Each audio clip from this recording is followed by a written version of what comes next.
Estamos aqui em mais um Na Mesa com Deide Pimentel e hoje nós estamos na Adega Gaúcha em Orlando. E detalhe, hoje nós estamos com o anfitrião Ricardo Oliveira. Vou te contar uma história hoje muito legal, muito impressionante sobre empreendedorismo e um empresário de sucesso que tem feito muitas coisas acontecerem aqui nos Estados Unidos.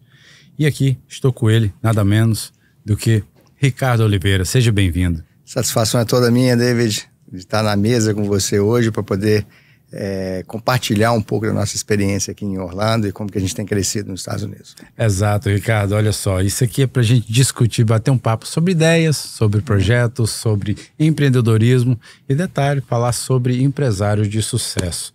E eu sei que você é um empresário de grande sucesso aqui em Orlando, tem crescido, fez um trabalho impressionante, né? Sei que desde a pandemia você tem feito aqui, realizado um trabalho fundamental, principalmente na área do restaurante, da churrascaria que você abriu aqui, que foi a Adega Gaúcha. Bem, primeiro eu gostaria que você se apresentasse, me falasse de onde você veio, como que foi essa história de vir para os Estados Unidos e de repente estar com tudo isso hoje acontecendo. Certo. Bom, Ricardo Oliveira, o mineiro mais gaúcho que você vai conhecer na sua vida, né? Já troquei o tropeiro pro carreteiro, tomo chimarrão, sou torcedor colorado. Mas 25 anos atrás, quando eu vim para os Estados Unidos, eu mexia com café no Brasil. Minha família sempre foi da parte de café. Meu avô foi o fundador do Café Três Corações na época, então a gente já cresceu falando em negócios em mesa de almoço e jantar, né? E nos Estados Unidos eu tive que ter um recomeço. Meu recomeço foi, como de todo imigrante, cheguei nos Estados Unidos, fui lavar prato, e aí eu fui aprendendo a trabalhar em churrascaria no meio de uma gauchada super profissional, que era o pessoal que tinha mudado do Porcão de Milano para Nova York, para abrir uma churrascaria que meu tio é sócio. E eu tive uma satisfação muito grande de poder trabalhar com esse tipo de profissional, cara, os gaúchos de Nova Brécia, né? E isso há 25 anos atrás. Então, isso há 25 anos atrás. Você foi direto para Nova York? Direto para Nova York. Direto para Nova York. Saiu de onde? Saí de BH. BH para Nova York. Uma pequena diferença. Chegou a torcer pro Galo ou pro Cruzeiro? Não, na verdade eu sou América Mineiro. América Mineiro. Feliz aí de ter o Lisca como técnico, que é da base do Inter. E agora, né? Depois que virou gaúcho? Colorado, né? Tá certo, isso mesmo. Olha, eu sei que para todo empreendedor, todo empresário, principalmente com história fantástica igual a sua aqui nos Estados Unidos, nada é fácil, né? O que a gente quer mostrar pro telespectador, para aquele que está nos vendo agora no nosso canal do YouTube, é como que é a vida de sucesso do imigrante brasileiro aqui nos Estados Unidos, né? Muita gente pensa que é aquele toque mágico, que é só chegar nos Estados Unidos e pronto, vai ser um boom, você vai ficar rico, vai viver aquele sonho americano, ter a sua casa, seu carrão. Parece assim que aos olhos do brasileiro, quando tá no Brasil, parece ser muito fácil, mas não é. Conta um pouco sobre essa realidade. Quando você chegou em Nova York, você começou a trabalhar, foi assim para você? Fácil? Bom, cheguei em dezembro de 2000, né? Pensa um lugar frio em Nova York, né? Não era acostumado. E aí eu fui trabalhar em restaurante. Restaurante, dezembro é a época que mais tem movimento. E aí você deixa de ser um empresário no Brasil para ser um lavador de prato. E isso aí é um novo aprendizado, né, que você tem de... muita gente fala, quando vem para os Estados Unidos, você tem que se reinventar. E realmente você tem que pegar a sua bagagem que tem atrás e falar assim, peraí, como é que eu vou começar de novo? Até hoje eu lavo prato, até hoje eu limpo o banheiro, mesmo sendo CEO da Adega Gaúcha. Eu acredito realmente na importância de se voltar em origens, né? Eu acho que a diferença hoje que eu falo é o quanto que eu ganho por quanto eu ganhava anteriormente. Totalmente. Né? Mas eu continuo fazendo o que eu fazia com maior naturalidade. E eu acho que essa é a questão da liderança. Né? De você não simplesmente mandar fazer, mas mostrar para qualquer um, principalmente quem está chegando agora, que existe um propósito, existe um porquê de se fazer aquilo e que você já fez e você faz até hoje porque os valores não podem ser mudados. Exatamente. Daqui a pouco nós vamos chegar lá naquele ponto onde você realmente tem feito um grande trabalho, um trabalho maravilhoso. É claro que isso veio de uma bagagem, veio de um aprendizado, veio também de uma mentalidade sua de empreendedor, como lidar com o negócio, aprendeu a lidar com isso aqui nos Estados Unidos, não somente aprendeu a lidar com o brasileiro em si, mas também com a cultura americana. Uhum. Como naquele momento, quando você chegou aqui, que você lavava pratos, começou a trabalhar num restaurante, você era empresário no Brasil, veio para cá, construiu uma nova história, onde naquele momento, quando você estava naquele momento, você já sabia para onde você iria, o que você queria da vida, ou naquele momento você estava assim, o que eu vou fazer? Você já estava definido ou não? Como é que foi aquele momento? Eu sei que para alguns o processo é rápido, para outros um pouquinho mais demorado. No meu caso, foi um pouco mais demorado. Mas, e o seu? Bom, meu primeiro ano nos Estados Unidos, nada fácil, né? Parece nada. Eu gosto de brincar e dizer que parece que foi um pesadelo, né? Que você acordava, trabalhava-se 75 horas por semana. A gente no Brasil não entende que quando chega na América não é uma questão de você trabalhar por salário. Você trabalha por hora. Ou você trabalha ou você gasta. E o gasto aqui é em dólar. Então você precisa trabalhar o máximo possível no início para gastar-se o mínimo possível. Não tinha domínio da língua inglesa, né? Fui estudar, chegava na escola no Pensilvânia às 8 horas da manhã, de 8 a 10 da manhã, e saía de 10 horas, ia trabalhar no restaurante, ia até 11 horas da noite no restaurante. Então foi um percurso duro. Mas o que não mata fortalece, né? Você veio para passar um tempo ou veio para ficar mesmo? Olha, qual era a sua ideia inicial? A questão do Brasil sempre foi uma dificuldade muito grande, porque o Brasil sempre foi o país do futuro, mas o futuro nunca chega, e a mudança da taxa Selic no Brasil, ela era uma questão de... Eu trabalhava com café, então você tinha que comprar à vista e vender a prazo, e mudança de taxa de juros era uma coisa muito difícil de se lidar. Então eu vim para os Estados Unidos para fazer um dinheiro, como a grande maioria das pessoas, mas não com uma certeza de voltar para o Brasil, né? Porque se existia uma frustração muito grande de não ter dado certo no Brasil, de ter lutado, e era meio que nadar contra a correnteza. O governo do Brasil, ele não te ajuda, ele é o seu sócio que quer te jogar para baixo. Exato. Então é muito diferente dos Estados Unidos, né? A gente vive num país que ele te dá oportunidades, se você trabalha sério, se você tem um planejamento, com o tempo as coisas acontecem. Nesse tempo você usou não somente a sua experiência que você adquiriu trabalhando em outros estabelecimentos, você fez cursos. O que foi que te ajudou para aprimorar os seus conhecimentos hoje? Porque eu sei que são muitos. Quando eu comecei em restaurante, tinha muita gente que sabia fazer restaurante no Brasil, e eu sempre busquei em me espelhar em quem fazia de melhor. Então, como eu disse, tinha um pessoal de Nova Brécia que tinha aquela coisa do gaúcho de sangue nos olhos, não tá morto quem peleia, e ia para cima e tinha uma força de trabalho muito, muito grande, mas existia algumas coisas que eram de zona de conforto. Alguns deles não iam para a escola estudar inglês, alguns deles não procuravam entender como é que funcionava a cultura americana, e eu vi que, bom, eu não vou conseguir trabalhar duro igual eles trabalham, porque realmente é um povo diferenciado no Brasil, mas eu vou tentar ser a melhor versão de mim mesmo. Então, para eu poder ser a melhor versão de mim mesmo, eu tive que aprender coisas que eles não sabiam. Então, eu tentava aprender o que eles sabiam e tentava aprender coisas que eles não sabiam. Então, eu comecei a me desenvolver mais pro lado de bebidas. Naquela época, há 20 anos atrás, nos Estados Unidos, você ia no restaurante, você pedia uma taça de vinho tinto ou uma taça de vinho branco. Ninguém chegava no restaurante e falava assim, eu quero tomar um Cabernet Sauvignon ou um Merlot. Então, eu comecei a estudar vinhos naquela época, que era uma coisa que eu já gostava de degustar vinho no Brasil, eu era provador de café. Eu falei, bom, eu vou aproveitar o meu paladar aqui e eu acho que a provar vinho é mais interessante que provar café.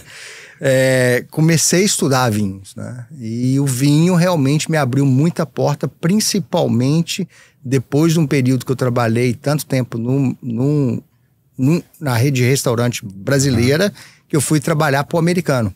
Sim. E aí eu trabalhei para um restaurante americano, que é um dos mais famosos nos Estados Unidos, que é o Smith Wolanski, e eu parti a ser, eu comecei como sommelier, virei diretor de vinhos do Smith Wolanski. Então eu gerava um programa de vinhos bem intenso, inclusive com leilões de vinhos. Então hoje você é um especialista do vinho. Eu sou um bom tomador de vinho.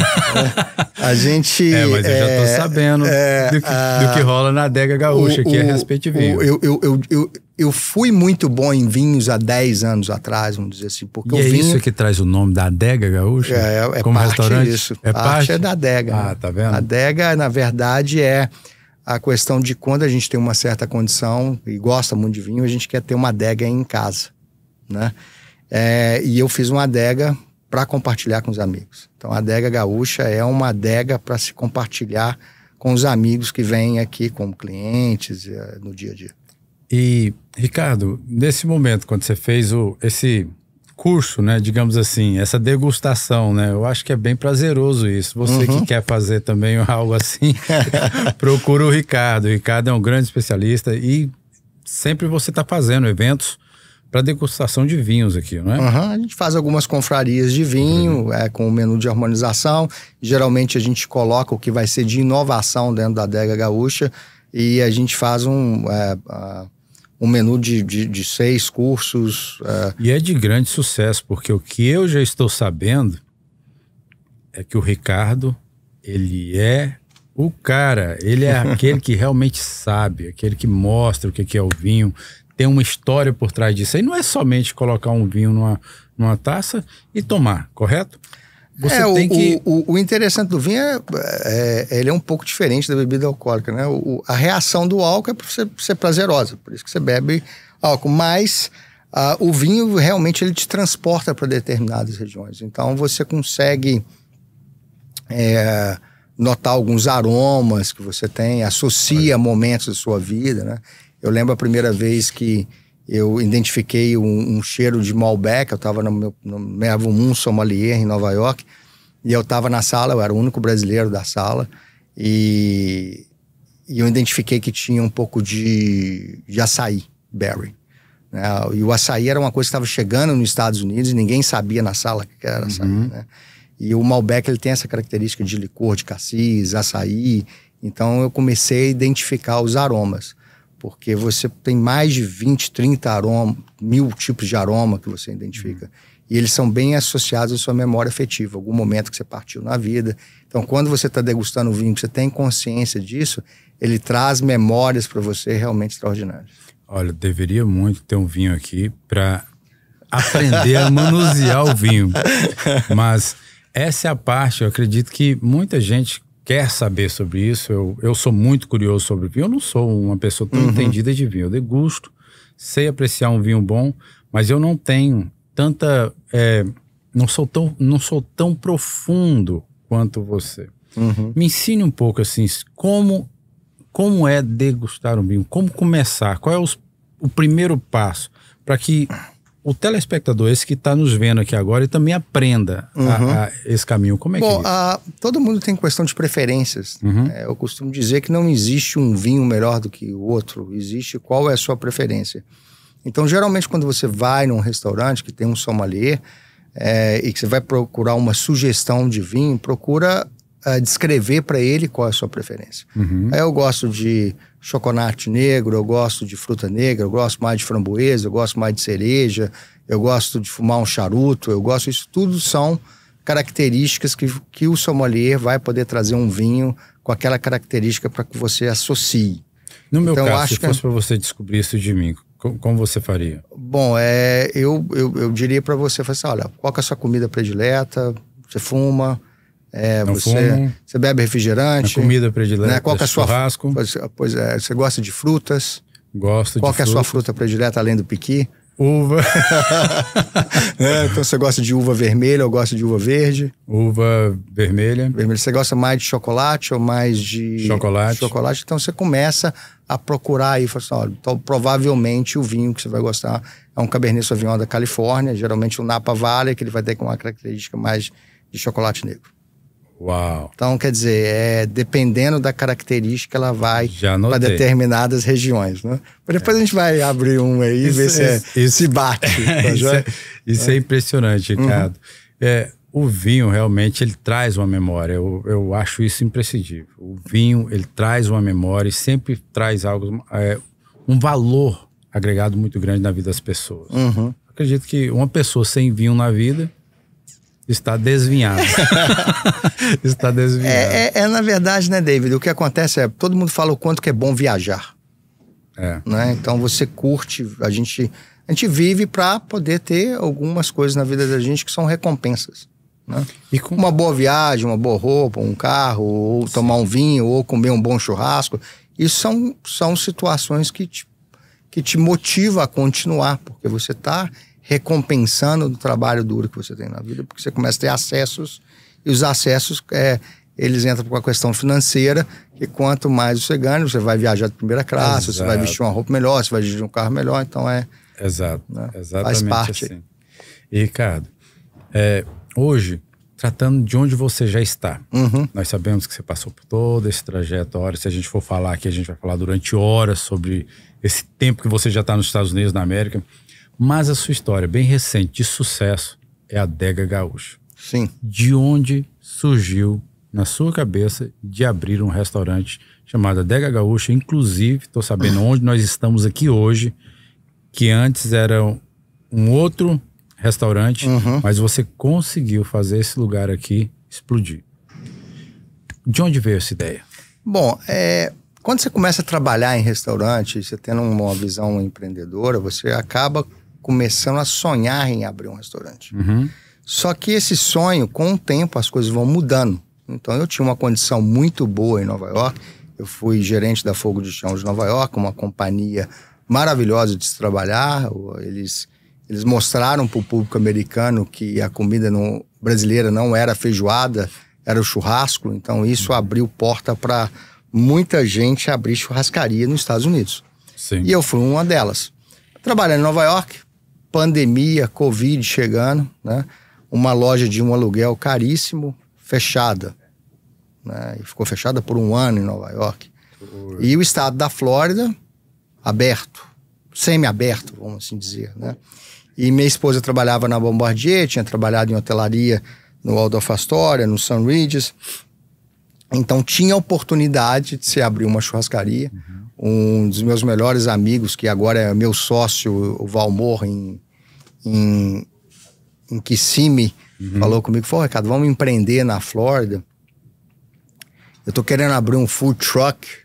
Food truck? Como assim?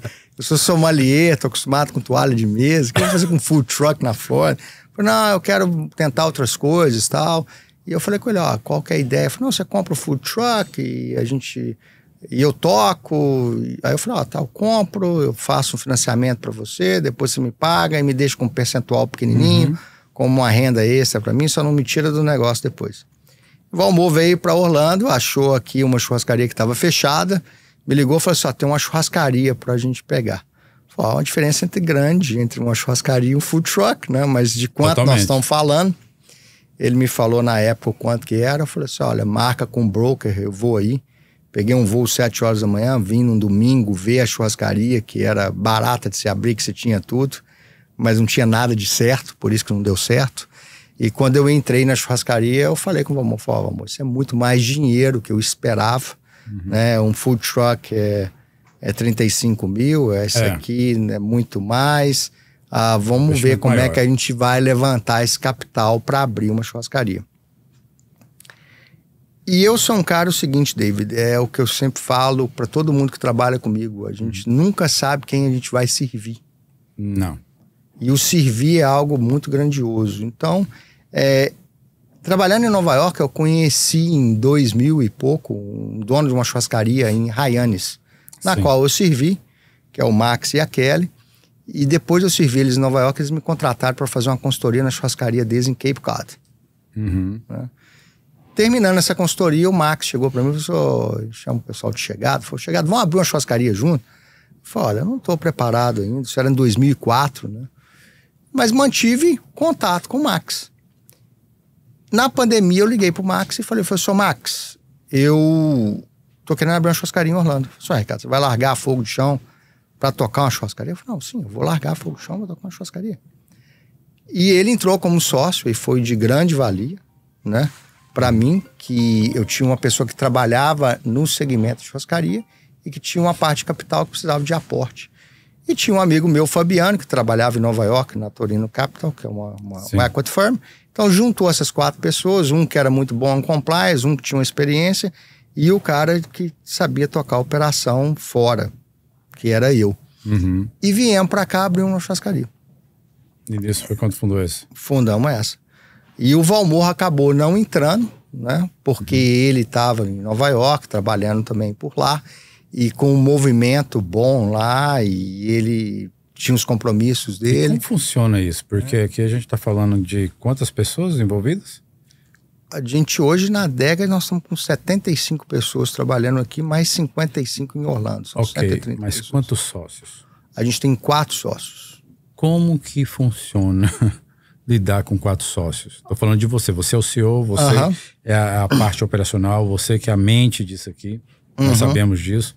Mas como que é lidar com isso? É muito importante entender isso, até mesmo para aquele que está querendo, né, passar por um processo e não sabe como. Eu acredito que é impossível você crescer sem você ter um bom sócio.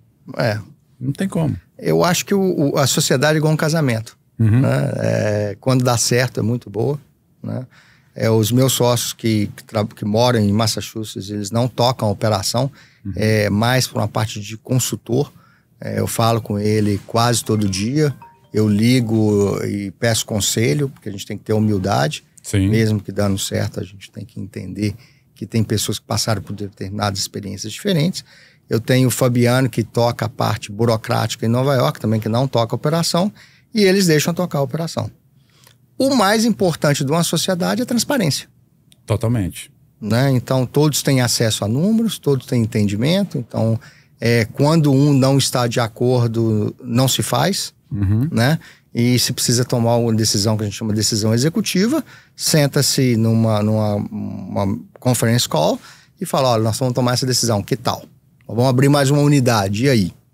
Né? Então, quer dizer, a decisão ela tem que ser... Beleza, quando foi que começou a primeira adega? Agosto 5, 2021. 2021. Você já está com a segunda...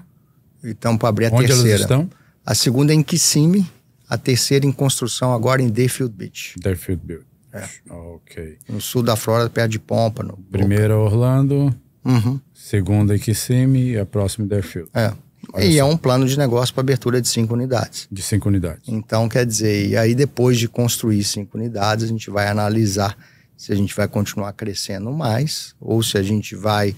para um processo de merging, aí a gente vai analisar qual que vai ser o próximo Beleza, passo. Agora relacionado ao restaurante em si, você chegou aqui, você viu que tinha um monte de problemas exatamente aí, vou causar um pouco de polêmica aqui contigo agora. Certo. Você pegou um restaurante no mesmo segmento, era uma churrascaria aqui antes, e você falou que viu um monte de coisa errada, por isso que não funcionou, e você abriu outro e funcionou. Quais são os detalhes, assim, como que você realmente soube identificar esses erros? Porque tem essa dificuldade. A gente vê muitas pessoas montando restaurante, às vezes começando com um restaurante pequeno. Não é fácil começar com um restaurante grande desse, porque tem que ter investimentos, tem que ter realmente tem que ter um conhecimento. Você já tinha isso. Tinha um conhecimento, depois você juntou parceiros e fez o negócio acontecer. Mas principalmente, quais são os erros que você olhou nesse momento que você falou, poxa, tem que ser consertado? Olha, uma coisa que todo mundo vai abrir um negócio, a primeira coisa que ele tem que ter é fé. Eu tenho muita fé em Deus. Né? A força nos momentos difíceis, elas vão vir lá de cima para você continuar seguindo um caminho. É preciso ter humildade, é preciso ter resiliência, é preciso acreditar num propósito e seguir em frente. Né? Quando eu cheguei aqui, principalmente numa cidade como Orlando, uma cidade que é relativamente pequena, tá? Se você comparar com grandes centros como Nova York, Miami, Chicago, Los Angeles, era uma cidade que as pessoas falavam, o cara é louco, o cara tá abrindo uma churrascaria na OBT. A OBT na época era conhecida com mal, a reputação era muito ruim. Perto do Florida Mall, porque as pessoas que moravam nos bairros melhores, como Dr. Phillips, Lake Nona, Windermere, Winter Garden, Winter Park, falaram, eu não vou para perto do Florida Mall. Sim. Né? O que eu vou fazer lá? Não tem nada para se fazer lá, né? E nós abrimos um restaurante mais chique, da UBT, porque não tinha nada de bacana em volta, porque ninguém acreditava na região. Mas vindo de Nova York, tá? Tem um restaurante em Nova York, no Harlem, que chama Rawls, que é um restaurante italiano, inclusive ele tem bolho de tomate no supermercado e tal. Esse restaurante no Harlem. Ninguém vai no Harlem, mas vai no Rawls. Então eu pensei, se eu fizer um restaurante que a comida é boa, que o serviço é bom, um ambiente agradável, eventualmente as pessoas vão vir. Beleza. Entendendo que houve-se uma mudança antes da pandemia e depois da pandemia, que é a hospitalidade, ela voltou muito mais à tona e o serviço ele passou a ser mais valorizado, porque antes da pandemia as pessoas queriam tudo muito rápido. Então os chain de restaurantes, eles cresceram muito com esse segmento mais robotizado, mais industrial. A pessoa queria comer no restaurante e ir embora. Sim. Porque ela tinha os negócios. Só que a pandemia, o tempo mudou. Ela não vai para um restaurante não só para comer. Ela vai para o restaurante para fazer negócios, ela vai para o restaurante para comemorar datas especiais, ela vai para o restaurante para socializar, ela vai para o restaurante pelo sentimento na qual ele está sentada no restaurante. Exato. Então essa é a minha visão de negócio, que é sobre pessoas. As pessoas que a gente serve e as pessoas que trabalham no restaurante. O que você faz para isso aí ser diferenciado? Porque nós vemos que todo mundo sabe que é pessoas. É relacionamento com pessoas. Cliente é relacionamento, não tem como. Eu acho que é uma coisa bem óbvia. Mas qual que é o diferencial? Onde que você acredita que realmente você trouxe mudança? Você falou assim, não, a minha mudança, o que realmente chamou atenção no meu estabelecimento, no meu negócio, foi esse. Porque os erros, a gente sabe que já teve. Por isso que a pessoa quebrou. Por isso que a pessoa não conseguiu manter o barco na água. Mas sabendo dos erros que, tipo assim, podem ter sido muitos, falta de relacionamento, falta de preocupação com o cliente. Mas me fala um ponto, assim, que você acredita que realmente é seu. Eu acredito que seus concorrentes não vão conseguir pegar isso de você. Eu já vejo um em você, mas eu gostaria que você falasse. Eu acho que é tentar ser uma versão melhor de si mesmo a cada dia de sua vida. Sim. Em busca contínua de excelência. E acreditar realmente e fazer o que você está falando. Muita gente fala porque é bonito de se dizer, mas não faz. Exato. Né? Então ele faz um discurso politicamente correto, mas na hora ali do pega pra capar faz diferente. Faz diferente. Então eu digo muito que o discurso ele tem que condizer com as ações. Se ter só o discurso não fizer, não adianta. Eu demoro 3 dias para fazer a escala do pessoal que trabalha comigo. Porque é importante para eles. Então se é importante para eles, é importante para mim. Mas é muito mais fácil você pegar uma escala e você vai fazer o horário ali, você fazer um copy and paste, né? Você copia um schedule de um dia para semana para outra, e sem tomar tempo na necessidade humana, e aí, quer dizer, a pessoa vai cumprir a jornada de trabalho porque é uma burocratiedade, mas não necessariamente ela vai transferir a satisfação de estar presente naquele estabelecimento. Ok. As pessoas que trabalham na adega, eles são parte do sucesso da adega. Eu não conseguiria fazer sem eles. Totalmente. Então eu trabalho muito a satisfação de quem trabalha aqui. Beleza. Tem vários casais que trabalham aqui, eles tiram o horário para poder, o intervalo de almoço no mesmo horário, eles têm folga no mesmo dia, eles têm férias no mesmo dia, eles têm desconto de funcionário, que é igual do dono do restaurante, eles têm toda a questão, e eles têm uma alimentação, eles comem churrasco todo dia. Eu comprei uma máquina de café expresso para eles tomarem expresso. Então, quer dizer, cuidado. Você cuida de quem cuida do seu negócio. Então, eles são parte disso. Então, eu não brigo num segmento de restaurante sozinho. Eu tenho uma army atrás de mim, me dando suporte, acreditando no mesmo propósito. E hoje, nesse segmento teu, você acredita que você almeja ser o número 1 aqui na cidade de Orlando? Já é? Olha, eu acho que o número 1 é uma questão depende do ponto de vista, né? A gente se tornou, para a comunidade brasileira, o restaurante número 1 da Flórida. Isso. E isso não por uma questão de eu almejei, é uma consequência dos atos, né? Então, se você fazer uma busca hoje no Google e ver que um restaurante igual o Kissimmee que nós abrimos há 3 meses atrás, nós estamos com a nota máxima de 5.0, no TripAdvisor, unidade de Orlando, é o 3º restaurante de Orlando. Quer dizer, são frutos, resultados de um trabalho muito sério, um comprometimento de toda a equipe. Então, você referência hoje... Agora, número 1, a gente fala número 1 em número de pessoas servidas, número 1 em faturamento, número 1 em satisfação do cliente. Eu acho que isso é um pouco relativo, né? Sim, Dentro do segmento, da proposta que a gente está, eu estou muito feliz com os resultados dos 2 restaurantes em Orlando. Você tem... Como você lida com os concorrentes? Os concorrentes hoje têm olhado para você, têm visto você como uma certa referência. Como você lida com isso? Você tem medo disso, não? Eu acho que é super interessante você ter vários restaurantes no mesmo segmento. Tá? Uhum. O que é o concorrente da Adega Gaúcha hoje, né? Há um restaurante que abriu do outro lado da rua, há uma rede de restaurantes, existem estudos que quanto mais gente fazendo certo, melhor para o segmento é. Né? Tem um estudo que coloca uma máquina da Coca-Cola, uma máquina da Pepsi e você acha que você vai dividir, na verdade aumenta o consumo. Então, quanto maior o número de churrascarias que tiver em Orlando, quem tem um trabalho diferenciado, eu acredito que isso vai prosperar de uma forma melhor. A prova disso foi a abertura da unidade Kissimmee. Uhum. E quando a gente abriu o Kissimmee, que é 40 minutos daqui, a gente ficou em dúvida, será que a gente não vai tirar cliente de Orlando para Kissimmee? E, na verdade, a abertura da unidade Kissimmee aumentou o volume de Orlando. Olha só. Então, quer dizer, não é que eu abri uma loja e tirei de uma loja para outra, né? Mas existe uma estratégia por trás também de como a gente faz isso, né?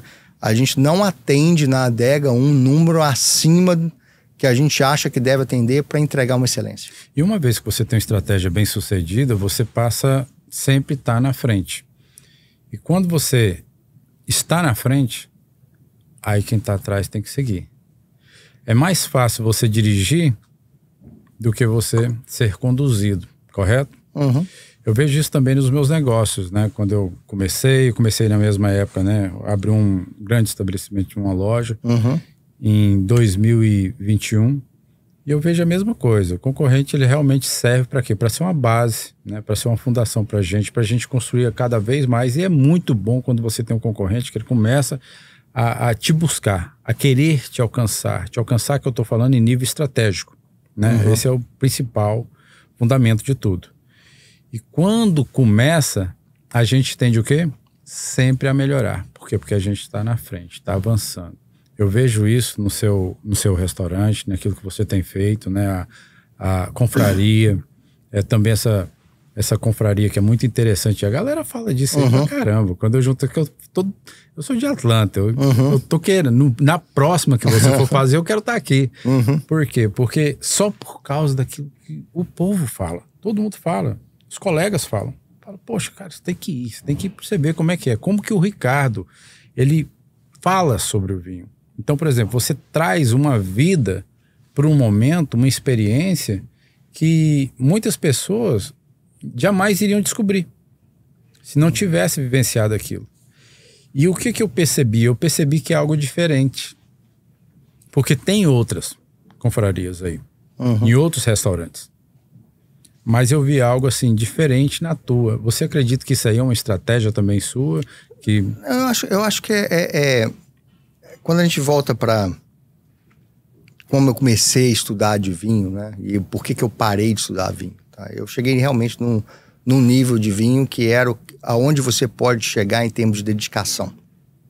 Então vamos supor que é o seguinte, você pode aprender a tocar guitarra, mas você nunca vai ser o Jimi Hendrix. Exato. Você pode aprender a jogar bola, mas você não vai ser Pelé.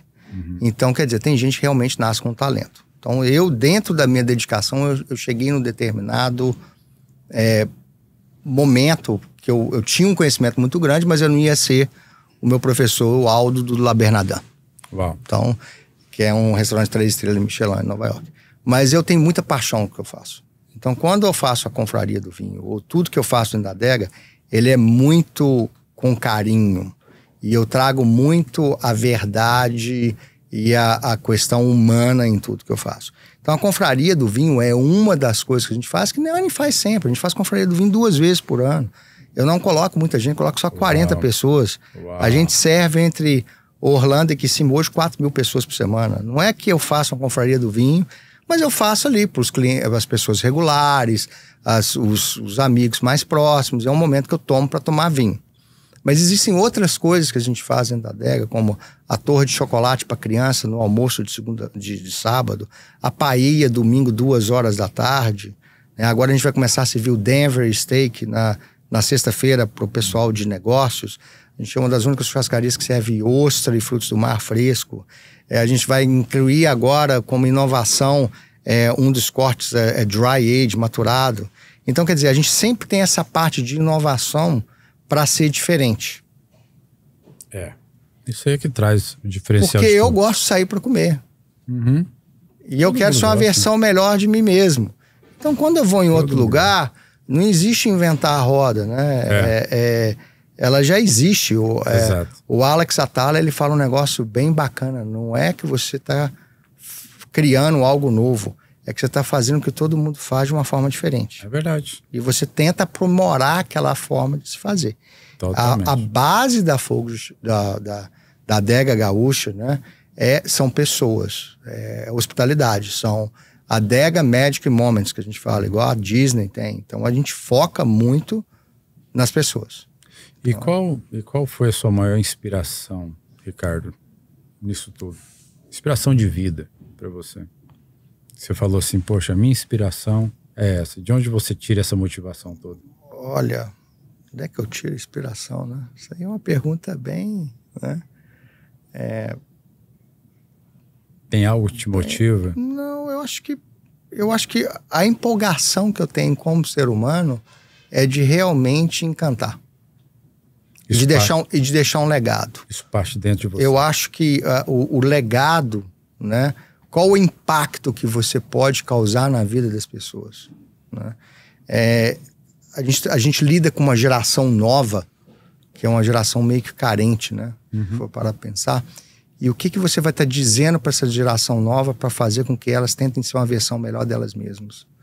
Então, e como é que você pode trabalhar? Tem muita gente que começa a trabalhar o primeiro trabalho na América, na adega gaúcha, né? E é bem bacana ver essas pessoas desenvolver. Então, desenvolver pessoas, criar oportunidades, né? E fazer com que as pessoas prosperem, eu acho que é o que me motiva mais. Olha, Ricardo, eu tenho sido atendido pela adega gaúcha, pelos seus colaboradores. Fantástico. O trabalho que você tem feito realmente é um exemplo de um empreendedor, de um empresário brasileiro nos Estados Unidos que está trazendo algo totalmente inovador e, detalhe, assim, com muito carinho. Então, eu me sinto muito em casa quando eu venho para Orlando, quando eu vou tratar de negócios, quando eu marco as minhas reuniões de negócios na adega gaúcha. Então, tem sido uma referência. Agradeço a você pelo trabalho que você tem feito com a sua equipe, tudo isso que tem acontecido aqui. É formidável. E assim também esse ambiente que nós estamos aqui hoje, que estamos aqui na adega gaúcha de Orlando, e que tem nos recebido. Quero te agradecer aqui publicamente. Obrigado por ceder esse momento aqui pra gente. E eu desejo muito sucesso para você. Que você possa sempre crescer e alcançar todas as cidades da América, porque toda cidade aqui nos Estados Unidos merece uma adega gaúcha. Obrigado, David. Viu? Olha, nós estamos na 3ª temporada de Orlando. Estamos aqui na adega gaúcha hoje. Estou com o Ricardo, esse grande amigo, um empresário de sucesso nos Estados Unidos. A história dele realmente é brilhante. Tem uma caminhada. Foi dura, foi difícil, de grande aprendizado, mas hoje está aqui, estourando e mostrando muito pra gente daquilo que nós precisamos entender como resiliência e sucesso na vida. Então, Ricardo, parabéns. Eu gostaria que você, nesse momento, deixasse uma mensagem para aquele empreendedor. O que ele precisa ter para ele começar e ter coragem de abrir a porta do seu negócio. Seja onde for, seja construção, cabeleireiro, seja restaurante. Manda uma mensagem para esse que está nos assistindo agora. Eu acho que Aqui, a mensagem mais importante que eu tenho a ter é: quando a gente chega na América, a gente muda do nosso país para aqui, por uma questão financeira, às vezes, alguns por uma questão de educação, mas a grande maioria sai do Brasil para os Estados Unidos por um aspecto financeiro. Né? Não deu certo no Brasil, ou não tem estabilidade no Brasil, vem para os Estados Unidos para poder prosperar. Com o tempo, você começa a perceber que o dinheiro não é um meio, o dinheiro é uma consequência. Então, não venha pelo dinheiro, venha pelo propósito. E com o tempo, o dinheiro vem. Então, acho que a mensagem é por aí. Ricardo, Tá joia? você é impressionante, Ricardo. Sinceramente, você merece tudo que você está construindo hoje. A sua história, a pessoa que você é, a energia que você entrega para mim aqui nesse momento e para todos aqueles que estão nos assistindo agora, é impressionante. Eu vejo você como uma referência, um exemplo de brasileiro que tem sucesso, tem resiliência e, detalhe, muito a ensinar muitos empreendedores aqui na América. Muito obrigado. Espero vê-los aqui para poder te servir e trocar uma ideia. Isso aí. Satisfação. Ficamos aqui em mais um episódio da 3ª temporada. Estamos em Orlando novamente e te espero para a próxima, hein? Fica com a gente.